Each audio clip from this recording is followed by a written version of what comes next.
হইলে বয়স্ক হয় না। তরুণদের সাথে চিন্তা ভাবনার আপনি যদি নিজেকে আপডেট রাখেন তাহলে আপনি কিন্তু বয়স হইলেও কিন্তু আপনি কিন্তু বয়স্ক না।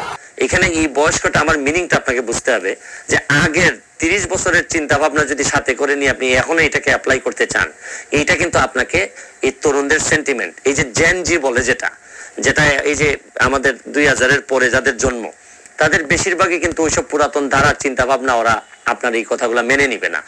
প্রিয় জনাব ব্যারিস্টার সুমন ভাইয়া, আপনিও কিছুদিন আগে আমাদের সেন্টিমেন্ট বুঝেন নাই। আপনিও আমাদেরকে বলেছিলেন আন্দোলন থামাই দিয়ে তোমরা বাসায় চলে যাও। আশা করি আদালত সঠিক সিদ্ধান্তটা নেবে এবং সবাই খুশি হবে। আমাদের মাননীয় প্রধানমন্ত্রী জননেত্রী শেখ হাসিনা বঙ্গবন্ধুর কন্যা, উনাকে বুঝাইলে উনি বুঝে না এমন কোনো কিছু নেই। উনি আমাদের খুব ভালো করে দেখভাল করেন। উনি আমাদের যেটা ভালো মনে হয় ওইটাই করেন। সব কিছুই তো কিছুদিন আগে আপনি ছাপাই গাইছিলেন।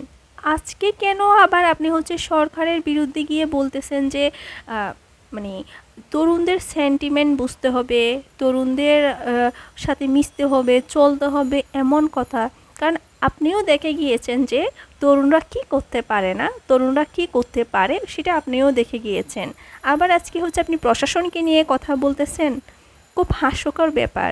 আজকে আইনজীবীরা যখন কথা বলতেছে, উঠে এসে দাঁড়াচ্ছে ছাত্র জনতার পাশে কিছু বিবেকবান মানুষ তো এখনও বেঁচে আছে।